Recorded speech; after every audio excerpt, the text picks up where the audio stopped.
On March 10th, 2025, police arrived at Coterie Hudson Yards on Manhattan's West Side, a luxury assisted living facility where a single unit cost $18,000 a month. They were there for a welfare check. The woman inside was Wendy Williams.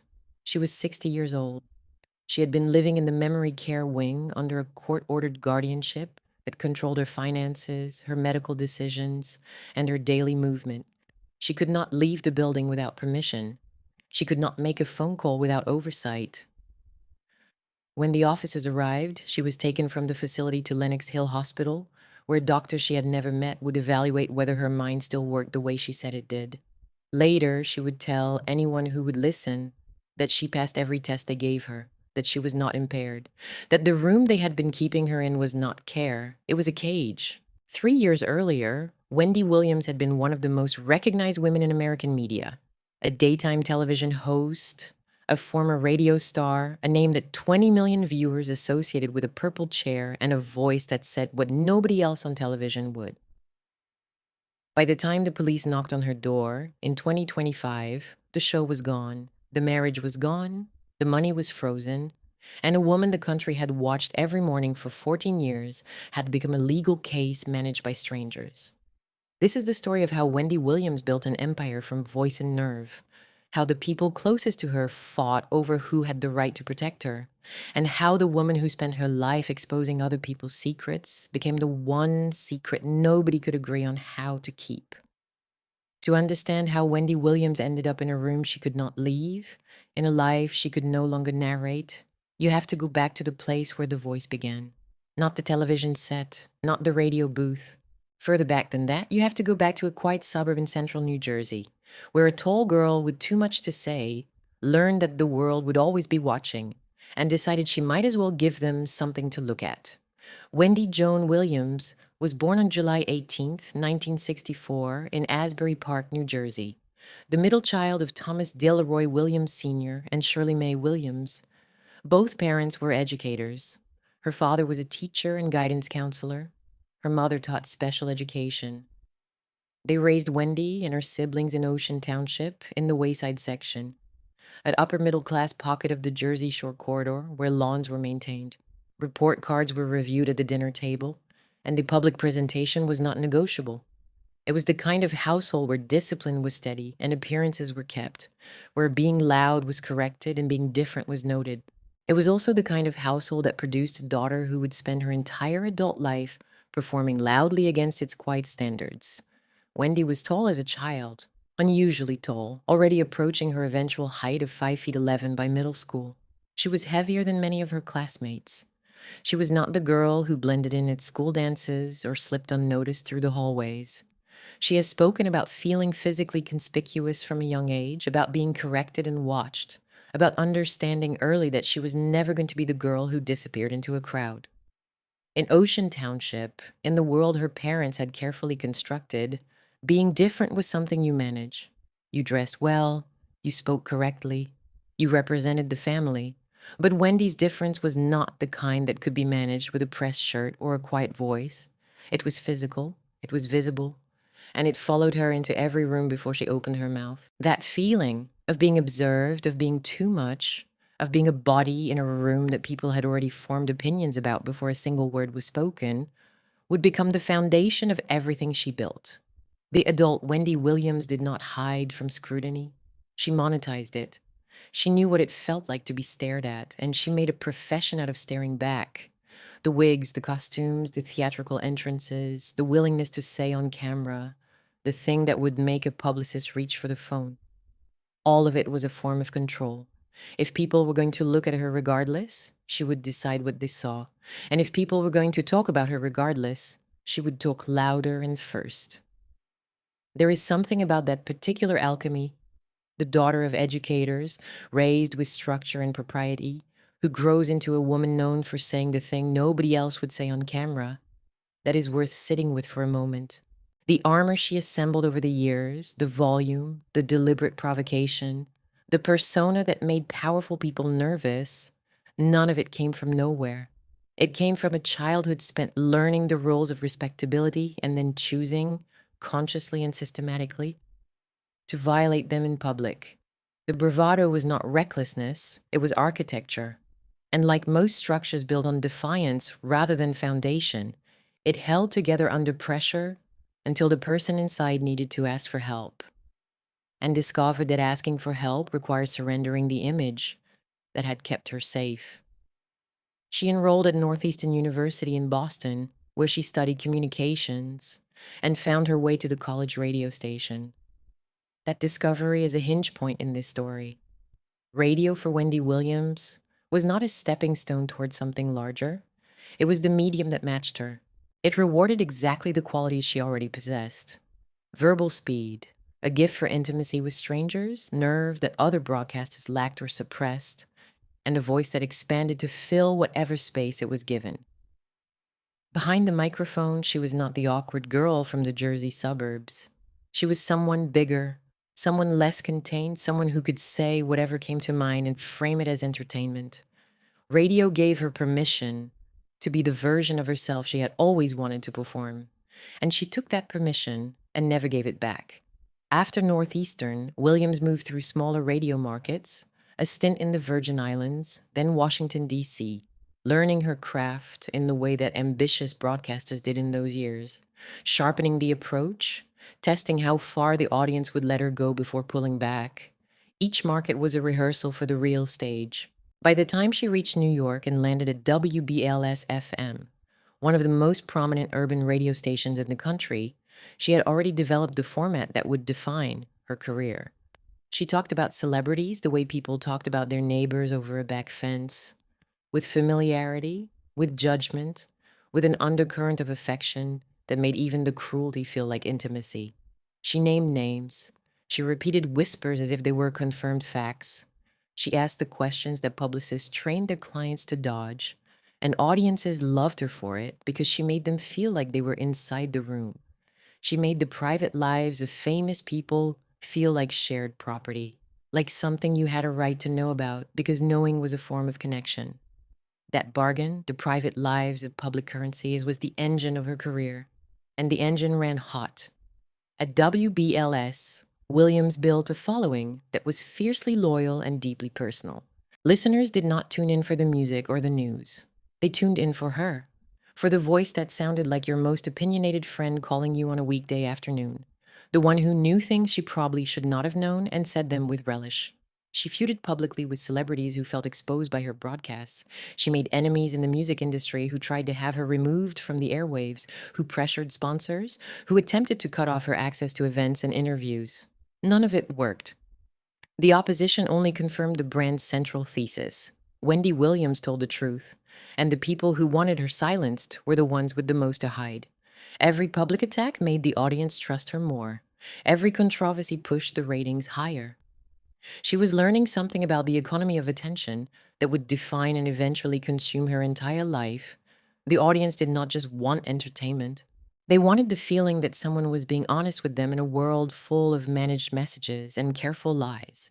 And they would protect the person who gave them that feeling with a loyalty that bordered on possession. But the bargain also had a clause she did not examine closely enough. It was not a one-way contract. The audience she had built on the promise of total access to other people's private pain was also an audience that believed it had purchased the right to hers. When the pain eventually became Wendy's, that audience did not suddenly develop new rules. They applied the old ones. In the mid-1990s, she met Kevin Hunter Sr. They married in November of 1997. Hunter was not simply a romantic partner who happened to be present while Wendy built an empire. He became the operational infrastructure of the brand itself. Manager, business partner, executive producer, in all but formal title. The person who sat in meetings and reviewed contracts and made decisions about the commercial direction of Wendy Williams as an enterprise. For years, this arrangement appeared to work with an efficiency that outsiders admired and insiders understood was more complicated than it looked. The marriage gave the brand stability. The brand gave the marriage purpose and income. Wendy and Kevin operated as a single unit, personal and professional fused together in the way that couples become when the household and the business run on the same electricity. The advantage of that fusion was speed and trust. The danger was that there was no redundancy. If the marriage failed, The management failed with it. If the trust eroded, the entire operation was exposed. There was no firewall between love and commerce because they had never built one. In August of 2000, after multiple miscarriages that Williams later discussed with her audience, in terms that were raw and unguarded, their son, Kevin Hunter Jr., was born. He was their only child. His arrival represented something Wendy had wanted badly and had suffered physically and emotionally to achieve. The miscarriages were not footnotes in her biography. They were losses that she carried in her body and in her understanding of what motherhood meant when it finally came. Kevin Jr. became the center of the family, the part of the operation that was supposed to exist outside the machine, protected from the cameras and the gossip and the ruthless exposure that paid for his life. Whether that protection held as he grew up inside a household where the business and the family were the same organism is a question the later years would answer painfully. By the early 2000s, the structure was complete. Wendy Williams had a nationally recognized radio presence, a husband embedded in every layer of her business, a son she adored, and a reputation as the woman in American media who simply could not be managed. The public version of her life was loud, self-made, and defiant. She was not an heiress. She had not married into power. She had built the dynasty herself, from voice and nerve and a willingness to say what other people only whispered. But the structure that made her powerful was the same structure that made her fragile. A tight inner circle with almost no outside checks. A marriage that doubled as the management contract. A brand built on total access, on the implicit promise that Wendy Williams would always tell you the truth, even when it cost her. And an audience trained over years to expect that nothing about her life would remain private for long. That combination, insularity, entanglement, and an audience conditioned to treat disclosure as a loyalty test, meant there were very few places for private trouble to hide when it finally arrived. In 2009, Williams was inducted into the National Radio Hall of Fame. That same year, she made the leap that would define the next era of her life. She left WBLS-FM and transitioned fully to television. The Wendy Williams Show launched as a nationally syndicated daytime talk program, and its format translated what she had perfected on radio into something visual, physical, and ritualistic. The set became her room. The purple chair became the image. The opening segment, Hot Topics, was the daily contract renewed each morning. Sit down, and Wendy will tell you what everyone is talking about and nobody else on daytime television has the nerve to say. How you doing became shorthand for the entire operation. 3 words that carried more weight than they should have been asked to bear. A greeting, a dare, a wink, a declaration that the woman in this chair was in command of every second that followed. For nearly 14 years, that chair and that catchphrase defined her public identity. She was Wendy. She was the show. And the show was the scaffolding that held her daily life in place. The rhythm of preparation and performance, of audience warmth and producer notes, of the peculiar intimacy that comes from addressing millions of people as if they had just pulled up a chair in your kitchen. 5 days a week, 50 weeks a year, the show gave Wendy Williams a place to be and a reason to be there. It organized her mornings. It organized her wardrobe. It organized her mind. The significance of that structure would only become fully apparent when it was taken away. The milestones accumulated with the kind of momentum that makes the eventual collapse feel in retrospect like it should have been visible from further away. The show drew reliable ratings in a daytime landscape where reliable ratings were increasingly rare. Celebrity guests understood that a Wendy Williams interview operated by different rules, less rehearsed, more volatile, more likely to produce the kind of unscripted moment that generated headlines and drove social media engagement for days afterward. Williams published books, launched product lines, and built a media presence that extended well beyond the daily talk show. She became a figure the entertainment industry could not quite classify. Not a journalist, not a comedian, not an actress, but something that borrowed from all 3 and ran entirely on personality and the refusal to be polite about other people's business. On October 17, 2019, the Hollywood Chamber of Commerce honored Wendy Williams with the 2,677th star on the Hollywood Walk of Fame in the television category, installed at 6,533 Hollywood Boulevard. That ceremony deserves a pause because it represents the public image at its most complete. There she was, the girl from Ocean Township who had been too tall, too heavy, too loud. standing on Hollywood Boulevard with an industry that had once dismissed her now etching her name into the pavement. Her son was nearby. The cameras were pointed at her. A crowd had gathered in the way crowds gather for Walk of Fame ceremonies, part fans, part tourists, part people who simply recognized the name. The moment looked from every available angle like the completion of something, like vindication made permanent in concrete and brass. Here was a woman who had been told she was too much for radio, too abrasive for television, too crude for industry respect.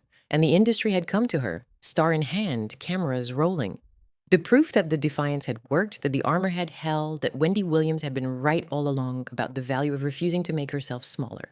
But 2019 was one of the worst years of her private life, and the ceremony on Hollywood Boulevard was happening inside a year that was already falling apart behind the photographs. Williams had publicly disclosed her Graves' disease diagnosis in 2018, a thyroid condition that affected her energy, her weight, her physical endurance, and the sheer stamina required to perform live television 5 days a week for a national audience. She had discussed lymphedema, a chronic condition that caused painful swelling and required daily management.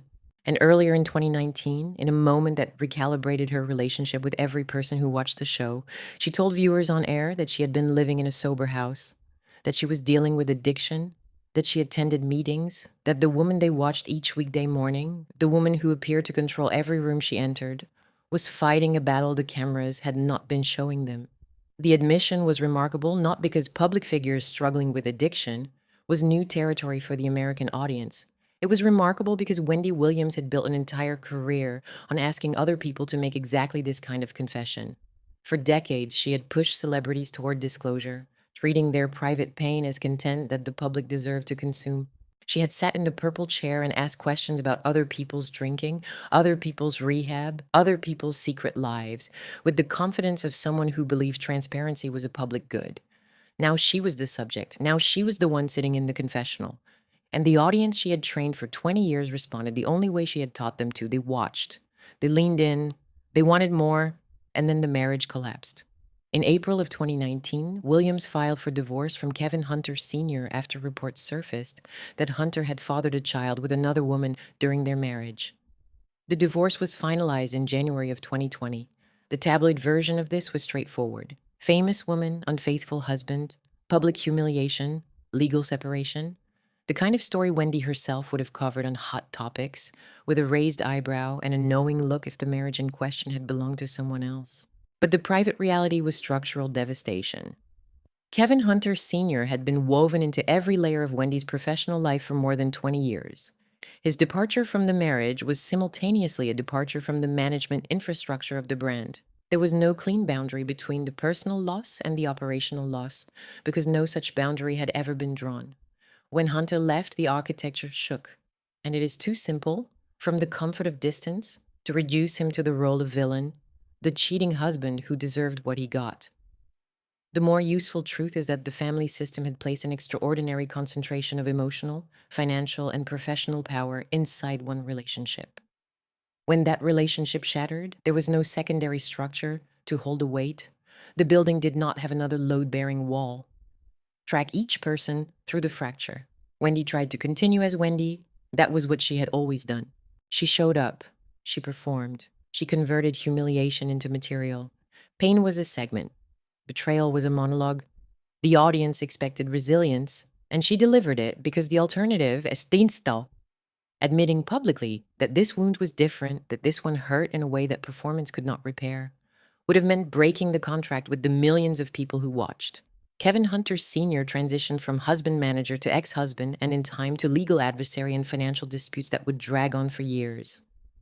Kevin Hunter Jr., barely out of his teenage years, had to absorb the most public possible version of his parents' failure while trying to become an adult in a household whose center had just been removed. And the wider Williams family, her sister Wanda, her niece Alex Finney, her brother, watched from a growing distance as new people, new arrangements, and new institutions moved into the spaces the family had once occupied. The consequences compounded with a cruelty that felt almost mechanical. Williams's health did not stabilize after the divorce. The show entered a long season of absences and guest hosts. First, the explanations were specific. Recovery from a scheduled procedure, a health-related flare-up that required rest. Then the absences grew longer and the explanations grew vaguer. By 2021, the absences had become the dominant story. The purple chair sat empty more often than it was filled. The woman whose career was built on being present every single morning had simply stopped appearing, and no one outside her diminishing inner circle could say, with certainty, what was happening or when, if ever, she would return. Her mother, Shirley Williams, died in 2020. That loss arrived at the worst possible time. Layered on top of the divorce, the pandemic, the health battles, and the slow erosion of every structure that had held Wendy's life in recognizable shape. Shirley had been the family bedrock, the educator, the standard setter, the source of the propriety that Wendy had spent her career rebelling against while relying on in equal measure. In the Williams household, Shirley was the one who had insisted on correctness, on presentation, on representing the family well. And even after Wendy had built a career out of violating every one of those rules on national television, her mother remained the person who had written them. Losing Shirley meant losing one more wall between Wendy Williams and the open air.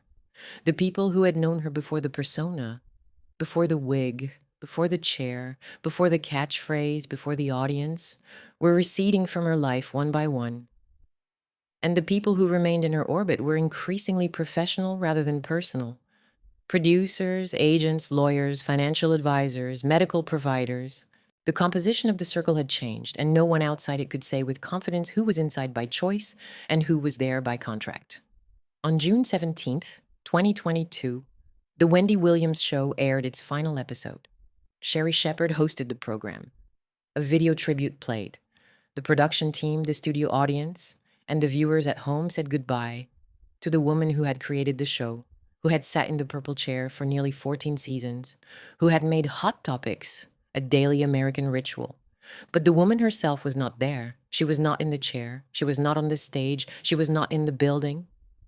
After close to 14 years, the show that had given Wendy Williams her daily rhythm, her income, her identity, and the last functioning structure in her public life ended without the person it was named for. The audience watched a farewell addressed to someone who was not in the room to receive it. That absence was not merely professional. It was the removal of the final scaffolding. The marriage was gone. The husband manager was gone. Her mother was gone. Her health was deteriorating in ways the public could sense but not yet name. And now the show, the room, the routine, the voice, the daily performance of being Wendy Williams had ended without her permission, without her presence, and without any clear indication of what would come next. She was 57 years old. The architecture she had spent 3 decades building was empty. The show was gone. The marriage was gone. The mother who had raised her was gone. The daily structure that had organized her life for more than a decade had simply disappeared. And then, before Wendy Williams could begin to rebuild any of it, the bank stepped in. And the question of who controlled her life moved from a private family matter to a sealed courtroom, with consequences that years later have still not fully resolved. If you're finding this story as compelling as I do, take a moment to subscribe. There's so much more to this family that the public never saw, and we're just getting started. In early 2022, Wells Fargo froze Wendy Williams' financial accounts. The bank did not do this quietly, and it did not do this casually, and it did not do this without legal process. It petitioned a court claiming that Williams was an incapacitated person and a victim of undue influence and financial exploitation. The precise details of what triggered the action, which transactions raised alarms, which patterns the bank's compliance officers flagged, which specific concerns prompted an institution that existed to hold money to decide it could no longer safely release it, have been largely sealed by the court. But the effect was immediate and comprehensive. The woman who had earned millions of dollars through decades of broadcasting suddenly could not access her own wealth. She could not write a check. She could not pay a bill. She could not authorize a wire transfer or sign a lease or make a financial decision of any kind without someone else's approval. The institution that held her money had concluded, through a legal mechanism that most Americans never encounter and few fully understand, that she could not be trusted to manage it herself. That sentence is worth pausing on because it is the hinge of this entire story. Wendy Williams had spent her professional life as the person who decided what the public knew about other people's private business. Now a bank and a court were deciding what Wendy Williams was allowed to know about her own finances, her own care, her own daily life. The transfer of power was not gradual. It was a legal event.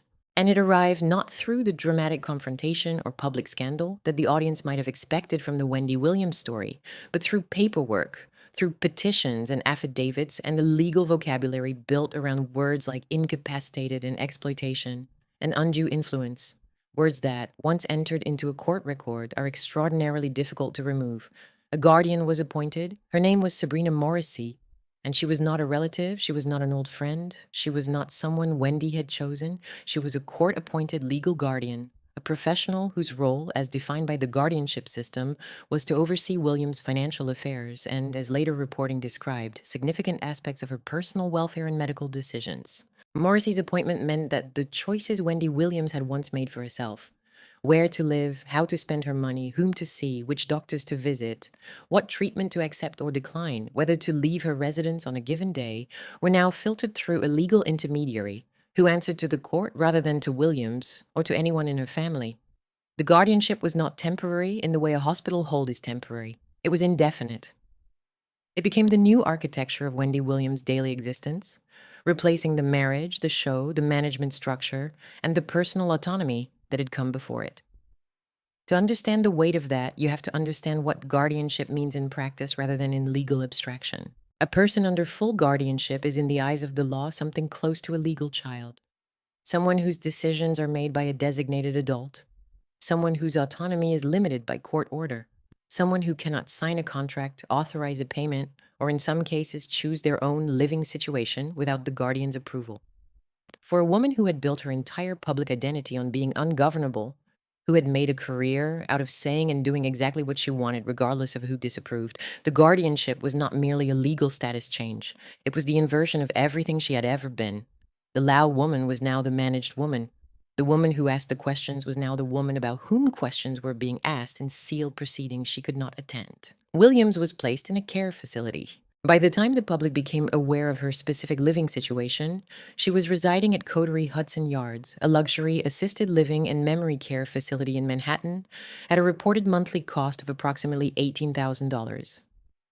The building was elegant, the neighborhood was expensive, the amenities were designed for comfort and dignity, but the walls were still walls, and the rules were still rules, and the woman inside was still someone who could not leave without authorization from the person the court had placed in charge of her life. Williams would later describe the facility in language that had nothing to do with luxury. She called it suffocating. She compared the arrangement to prison. She said she was ready to get out, that she needed to get out, that the life she was living inside that building was not a life she recognized as her own. Whether those descriptions reflected the objective reality of her care or the anguish of a woman who had never in her life accepted being told where she could and could not go is one of the questions this story cannot neatly resolve. Both things can be true simultaneously. A place can be well appointed and still feel like confinement. A person can need protection and still experience that protection as a cage. For the Williams family, the guardianship became a wall they could see through but could not pass. In the months and years that followed, Wendy's sister Wanda, her niece Alex Finney, her brother, and her son Kevin Jr. would all speak publicly. In interviews, in magazine features, in a People cover story that broke the family's silence, about the difficulty of reaching her. They described limited visitation. They described restricted phone access. They described the particular anguish of knowing that someone you love is living in a facility that you can physically reach in a taxi ride, but emotionally cannot get to, because the legal structure between you and her was built by a court and enforced by a stranger. The family's position was unequivocal. They believed the guardianship was isolating Wendy from the people who loved her most, and they wanted it ended or fundamentally restructured. The guardianship system's position was equally clear, though less emotionally immediate. The court had determined that Williams required protection, and the guardian was executing court directives designed to ensure her physical safety and financial security. Whether those directives adequately weighed the emotional cost of family separation, whether the system built to protect a vulnerable person was simultaneously in the act of protecting her, inflicting a different and unmeasured kind of harm, became the central tension of every legal filing, every public statement, and every private conversation that followed. And it was a tension that the sealed nature of the court proceedings made nearly impossible for the public, the press, or even the family to fully understand from the outside. The financial dimension of the guardianship added a layer of institutional coldness to what was already a deeply personal crisis. Williams had earned substantial wealth over her career. Decades of radio salaries, television contracts, book deals, endorsements, and appearance fees that had accumulated into a fortune large enough to attract institutional attention when it appeared to be at risk. Under guardianship, that money was managed by Morrissey, allocated according to court-approved budgets, and disbursed for housing, medical care, legal fees, and daily needs as determined by the guardian and reviewed by the court. Williams herself, the person who had earned every dollar, had no independent authority to spend it. The irony was bitter and precise. The money she had built through a career of fearless self-expression now funded a system designed to limit her self-expression. The bills were paid, the facility was maintained, the legal representation was retained, but the woman at the center of the financial structure had been reduced, in practical terms, to a line item in her own budget. The atmosphere around Wendy Williams in this period was one of narrowing, not dramatic collapse, but a steady institutional contraction of the space in which she could act as herself. Each layer of the old life that had been removed, and the show, the marriage, the management team, the family access, the financial autonomy, had been replaced not by nothing, but by something more rigid, more formal, and less responsive to the particular human being at the center. The guardianship did not know Wendy Williams the way her family knew her. It did not know her rhythms, her humor, her particular stubbornness, her specific fears. It knew her as a case, a ward, a set of obligations defined by statute. And that translation, from person to case, is where much of the private devastation of this story lives. And then the cameras returned. Not Wendy's cameras, not her show, not her set, not her purple chair. Someone else's production, someone else's editorial vision, built around the raw material of her unraveling. In 2023, a documentary project backed by A&E Networks and Lifetime began filming. The production was initially framed in trade announcements, in promotional materials, in A&E's own publicity as a comeback narrative. Cameras would follow Wendy Williams as she attempted to reclaim pieces of her former life. She would launch a podcast. She would reconnect with her audience. She would find her way back to the microphone that had made her famous and prove that the woman behind the voice was still present, still sharp, still Wendy. Williams herself had apparently granted access. Her manager at the time, Will Selby, was involved in coordinating the production. And for a public that had spent 2 years watching Wendy Williams disappear from daytime television without clear explanation, the promise of a documentary following her return was almost irresistible. People wanted to see her again. People wanted confirmation that she was all right. The project traded on that desire with the precision of an industry that understood exactly how much the audience's concern was worth. But what the cameras captured over the weeks and months of filming was not a comeback. It was a slow-motion record of deterioration, and the ethical questions it raised would become as significant as any image in the footage. Producers later told the Associated Press that they grew progressively alarmed for Williams' safety as the project continued. They described finding hidden bottles of alcohol in her living spaces. They described moments of confusion that went beyond eccentricity or exhaustion. Moments when the woman in front of the lens appeared not to fully grasp her own circumstances, her own surroundings, or the implications of what she was agreeing to have recorded permanently. They said they did not know about the aphasia or the dementia during the production period. The decline they were witnessing unfolded before them without a medical name attached. Just the growing daily evidence that something was deeply wrong, that the person they were filming was not the person the pitch meeting had described, and that the gap between the premise of the documentary and the reality on the ground was widening with every day of shooting. The filming eventually stopped. Producers said they halted the project when they concluded that the situation had escalated beyond what could be responsibly continued. But by then, the footage existed. Hundreds of hours of tape showing Wendy Williams in states the public had never witnessed. Vulnerable, furious, bewildered, occasionally funny in the way she had always been funny. Defiant in the way she had always been defiant, but also drinking in patterns that alarmed the people around her and speaking about her own life with an openness that the later diagnosis would reframe as something other than candor. What the footage captured, according to the people who were in the room during filming, was not a simple downward trajectory. It was the particular cruelty of a disease that does not take everything at once. There were days when Williams was sharp, when the old verbal speed would flash and the room would remember who she had been. And there were days when the confusion was so apparent that the crew exchanged glances and wondered whether they should still be there. The hidden bottles were not dramatic set pieces, they were found in ordinary places cabinets, bags, the kind of locations where a person hides something they know others will object to but cannot stop needing. The drinking was not the kind of reckless excess that makes for compelling television. It was the kind of quiet, persistent self medication that family members and treatment professionals recognize as both symptom and survival mechanism. A person trying to manage pain that the structures around her were not adequately addressing, using the only tool still within her unsupervised reach. The question of what to do with that footage, whether airing it served the woman, served the public, or served primarily the network that held the distribution rights, was about to become a legal battle fought in public, while the footage itself became 4.5 hours of primetime television. Kevin Hunter Jr. appeared in the documentary, and what the audience saw was not a celebrity's son performing concern for cameras. It was a young man in his early 20s trying to help a mother.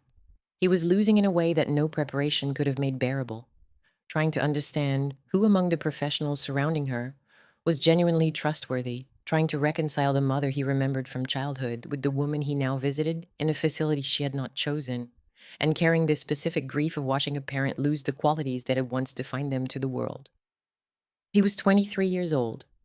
He had grown up with Wendy Williams as his mother, not the television character, but the actual woman, the voice in the house, the person who had wanted him so badly that she endured miscarriages to have him.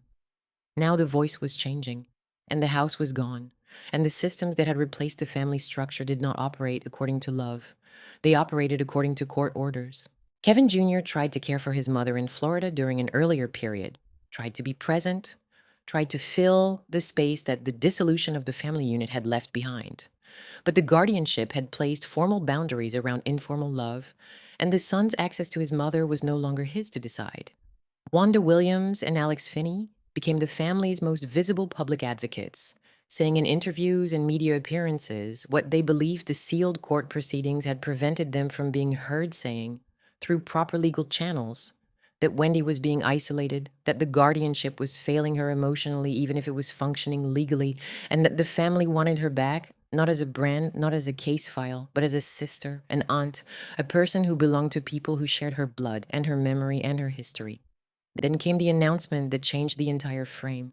On February 22nd, 2024, 2 days before the documentary was scheduled to air, Williams' care team released a public statement. Wendy Williams had been diagnosed the prior year with primary progressive aphasia and frontotemporal dementia.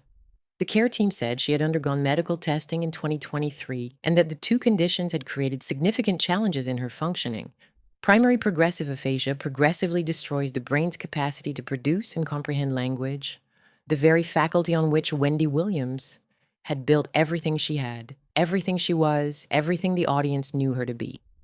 The diagnosis was almost literary in its cruelty, a disease of language attacking a woman whose entire life had been language. Frontotemporal dementia attacks the regions governing social behavior, emotional regulation, decision-making, and self-awareness. The qualities that, in combination with her verbal gifts, had made Wendy Williams unlike anyone else on television. Neither condition has a cure, neither reverses, neither plateaus in a way that allows the person or their family to settle into a stable version of the loss. There is only management, adjustment, and the slow, irreversible narrowing of what the person can still do, still say, still understand about the world they once moved through with such velocity and force. It is important to note, as this story requires, that the diagnosis was later publicly disputed.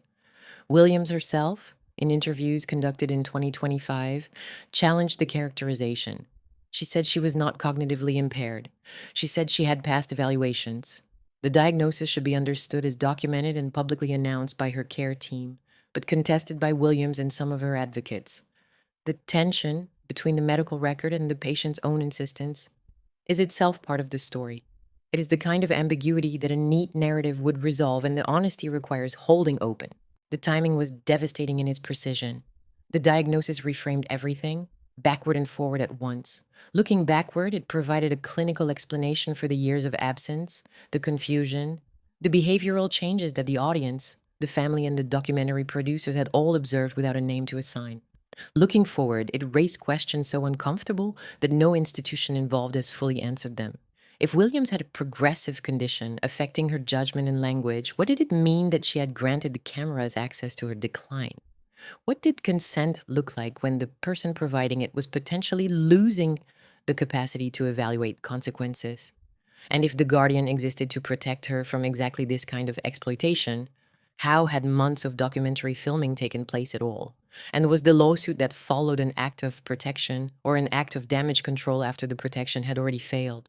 Sabrina Morrissey sued to stop the broadcast. She filed against A&E Networks and Lifetime, arguing exploitation of an incapacitated person, lack of meaningful consent, and the certainty of humiliation and harm. The legal filings described the documentary in terms that framed it not as journalism or advocacy, but as a commercial product built on the suffering of a person who could not protect herself from its creation. Later court documents allege that Williams received only $82,000 from the production, a figure that, set against the network's promotional investment and the advertising revenue a 4.5-hour primetime event could generate, illustrated the financial disproportion at the heart of the dispute. The woman whose life supplied the content received a fraction of what the content was worth to the people who owned the distribution. A&E and the producers contested the allegations vigorously.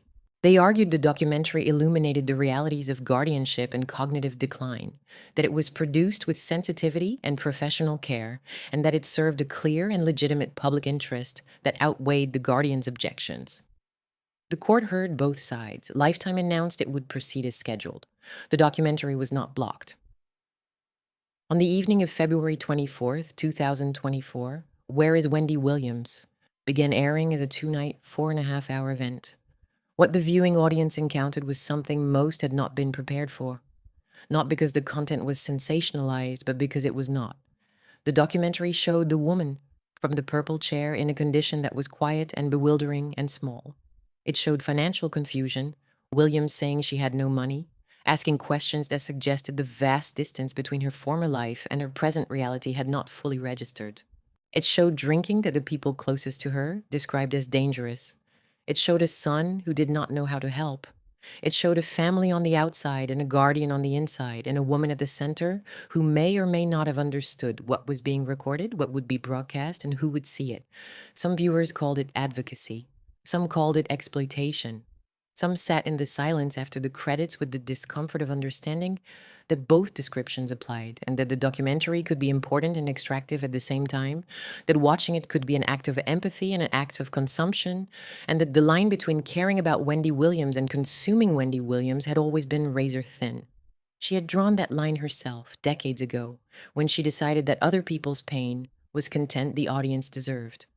Now the audience was applying the lesson she had taught them, and the subject of the lesson could not object, could not reframe, could not sit in the purple chair and deliver the definitive Wendy Williams take on what had just happened to Wendy Williams. The most devastating aspect of the documentary was not any single scene. It was the cumulative weight of watching someone's world shrink in real time, the financial confusion, the medical opacity, the restricted access, the family on the other side of a legal wall, and recognizing that every person involved claimed, with varying degrees of sincerity, to be acting in her best interest. The guardian said protection. The family said access. The producers said transparency. The network said public interest. And Wendy Williams, the woman whose career had been built on the certainty that she always knew the real story, was the one person in the room whose version of events the system was not structured to hear. The woman who had spent 30 years asking America how they were doing had become the person America was asking about, and the answers were coming from everyone: doctors, lawyers, guardians, producers, family, viewers, except her. The documentary aired. The lawsuit expanded. The diagnosis sat in the public record like a door that could not be closed. And the question that remained suspended in the silence after 4.5 hours of primetime television watched by millions was whether the exposure had changed anything at all for the woman at the center. Whether Wendy Williams was safer now that the world had seen her condition. Whether she was freer. Whether she was closer to the people who loved her. Or whether the documentary had simply added one more layer of audience to a life that was already being lived, managed, narrated, and consumed by everyone except the person whose name was in the title. The answer in the months that followed was not much, not in the ways that mattered most. The legal fight continued after the documentary aired. Sabrina Morrissey pursued her claims against A&E Networks and Lifetime through 2024, filing amended complaints that expanded the allegations and sharpened the language.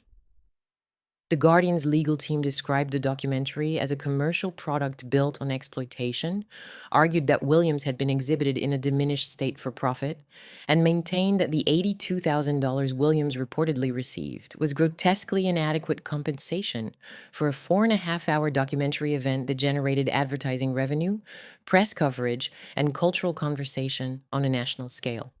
A&E and the producers continued to dispute the characterization, defending the project's editorial integrity and its value as a public document about the failures of the guardianship system. The litigation proceeded through court calendars while the documentary remained available for streaming. And the footage that Morrissey had argued should never have been broadcast continued to circulate in clips shared on social media, in recap articles written by entertainment journalists, in the commentary sections of every platform where people discuss celebrity and spectacle, and the uncomfortable place where the two converge. The legal fight was about money and consent and institutional accountability, but the footage was already in the world. You cannot unair a documentary. You cannot unsee a woman in decline. You cannot retrieve an image from the memory of the millions of people who watched it on their couches on a February evening and felt something, sympathy, horror, guilt, fascination, that they could not quite name. The argument over whether the exposure was justified would continue in courtrooms for months. The exposure itself was permanent and beyond any court's power to reverse. The months between the documentary and the end of 2024 were, for the public, a period of uncomfortable quiet. The legal proceedings remained sealed. The guardianship continued.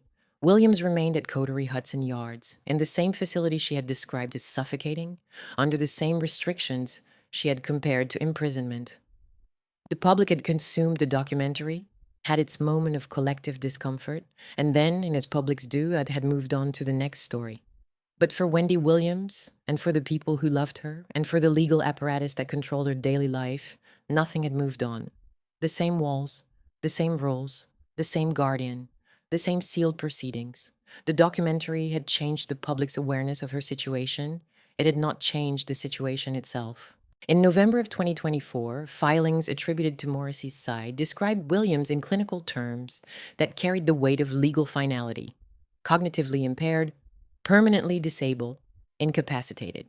Those words, entered into the court record, were not casual assessments. They were legal positions designed to reinforce the guardianship's authority and justify the continued restrictions on Williams's autonomy. The language drew a picture of a woman who could not manage her own affairs, could not protect herself from harm, and required the ongoing intervention of a court-appointed guardian to navigate daily life. It was the version of Wendy Williams that the guardianship system needed to be true in order for the guardianship to continue. But Wendy Williams did not agree with that picture. And by early 2025, she began saying so publicly, in her own voice, in her own words, with a clarity and force that complicated the narrative the legal filings had constructed. In January of 2025, Williams gave a rare interview in which she described her life under guardianship in language that was direct and unambiguous. She said she felt like she was in prison. She said she wanted out. She said the restrictions on her movement, her communication, and her contact with family were not protection. They were confinement, dressed in the vocabulary of care, enforced by people who did not know her and administered by a system that had never asked what she wanted. The interview did not sound like a woman who had lost the ability to understand her own circumstances. It sounded like a woman who understood them with painful precision and objected to every part of the arrangement with the kind of focused anger that the old Wendy Williams audience would have recognized immediately. She described the $18,000 per month memory unit at Coterie Hudson Yards as suffocating. She said she was ready to leave. She said she needed to leave. The language she used, prison, suffocation, the need to get out, was not the language of a person making a clinical argument about guardianship reform. It was the language of a person trapped in a room speaking to anyone who would listen through whatever channel remained open to her.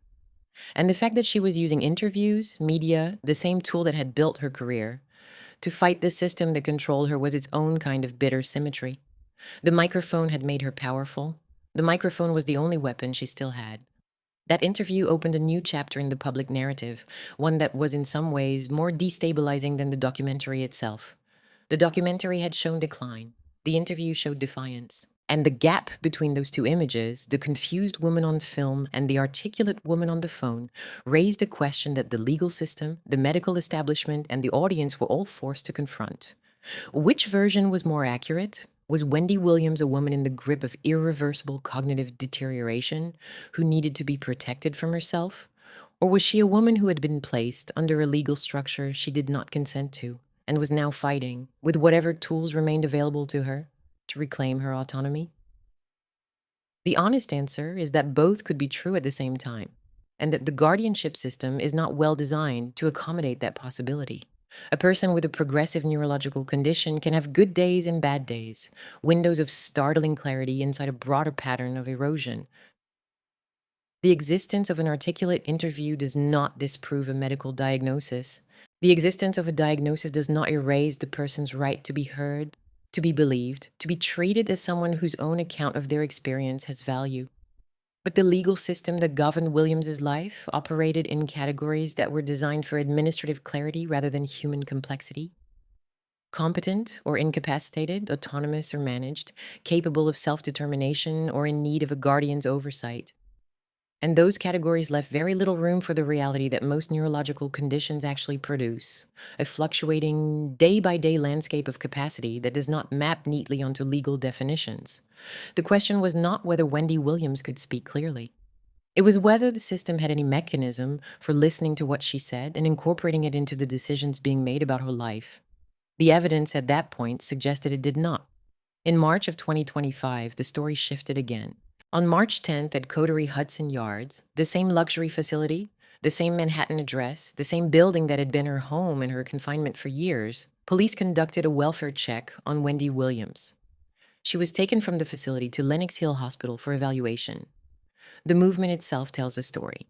A woman who could not freely leave the building where she lived was removed from it by authorities and transported to a hospital, where her mind would be tested by professionals who did not know her, who had not watched her show, who could not compare the woman in front of them to the woman who had once commanded a daytime television audience with the speed of her tongue and the certainty of her opinions. The welfare check was, in miniature, the entire story of her post-guardianship life, other people deciding when she moved, where she went, and what the movement meant. What happened at Lenox Hill became the subject of yet another contested narrative. Williams said in subsequent public statements that she had undergone cognitive evaluation and passed with what she described as flying colors.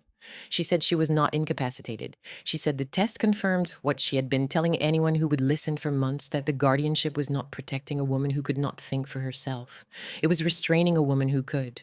Her voice in the interviews and statements that followed carried the old Wendy Williams energy. Direct, impatient with process, unwilling to accept a characterization she believed was false. Whether that energy reflected sustained cognitive capacity or the kind of intermittent clarity that progressive neurological conditions sometimes permit is a clinical question that this narrative is not equipped to answer. What it reflected, at minimum, was a woman who had not stopped fighting. Her guardian's side offered a different account. Morrissey's representatives reportedly said that Williams had declined some scheduled medical testing, complicating the process of establishing a comprehensive clinical picture. The competing narratives, Williams saying she passed, the guardian's side saying the evaluation was incomplete, settled nothing. They simply added another layer of ambiguity to a story that had been defined by contested narratives from the beginning. The public was left once again with two versions of the same woman and no institutional authority willing or able to reconcile them in a way that everyone accepted. By this point, the cast of characters around Williams had shifted in ways that reflected the evolving legal strategy. An attorney named Joe Tacopina had entered the picture as her legal representative, and in late 2025, he told reporters that her guardianship was expected to end. That statement carried significant weight. It was the first time a legal representative speaking on Williams' behalf had publicly described the end of the guardianship not as a hope or a demand, but as an anticipated outcome, something the legal process was moving toward rather than resisting. For the family, for the audience, and for Williams herself, the statement offered something that had been in short supply for years. The possibility that the story might arrive at something other than permanent confinement. But the legal system does not move on the schedule of public announcements. Other reporting continued to describe uncertainty, competing medical evaluations, disputes between Williams's legal team and the Guardian's attorneys, and the slow, procedurally dense machinery of a court system that processes guardianship modifications at its own institutional pace, regardless of how urgently the person at the center of the case wants the process to end. Whether the guardianship would actually be dissolved, and under what terms, and what William's life would look like without it. Who would manage her finances? Who would oversee her medical care? Who would be responsible if the freedom she demanded led to harm the system had been designed to prevent? Remained a set of open questions that no single interview or legal filing could resolve. Through all of this, the family thread continued to pull tighter. Williams's father, Thomas Williams Sr., was 94 years old and living in Florida. In early 2025, Williams said publicly that she feared the guardianship would prevent her from seeing her father for his birthday, that the restrictions on her travel and her contact with family extended even to a visit with an elderly parent whose remaining time was finite and measurable. The emotional force of that fear did not require legal expertise to understand. A daughter wanted to see her father. A court-appointed guardian controlled whether she could. Whether the restriction was medically justified or bureaucratically inflexible or something in between, the human cost was the same. A woman separated from the man who had raised her, watching the calendar and knowing that every missed visit could be the last. A judge reportedly allowed Williams a short trip to Miami to see her father. The details of that visit, how many days she was permitted, what conditions were attached, whether she was accompanied by a guardian-approved escort, what it felt like to sit with her father after months of separation, imposed not by distance or choice but by judicial process, have not been fully documented in public reporting. What is documented is the architecture of permission that surrounded the visit. A grown woman needed a court order to see her father.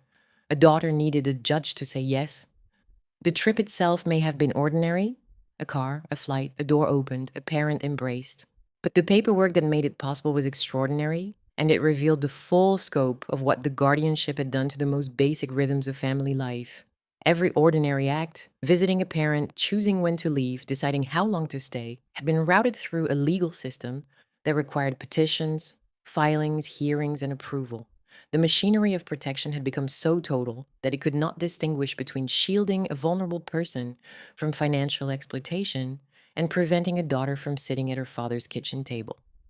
In February of 2026, Thomas Williams Sr. died at 94. His death was confirmed by Alex Finney, Wendy's niece, who had been one of the family's most consistent public voices throughout the guardianship battle. Thomas Williams had been an educator his entire professional life, a teacher, a guidance counselor, a man who spent decades in classrooms helping other people's children figure out who they were and what they wanted. He had raised his own children in Ocean Township with the expectation that they would carry themselves with discipline and purpose. He had watched his daughter Wendy grow from the tall, awkward girl who did not fit into the loudest woman in American media. He had watched her build something from nothing, a voice, a show, a name that the entire country recognized. And then he had watched, in the final years of his life, as that name became something argued over in legal proceedings he could not attend. Described in medical terms he may not have fully understood, and managed by professionals his daughter had not chosen. Thomas Williams was 94 years old when he died. Wendy was 61. And the distance between them in his final years was not the distance of geography or estrangement.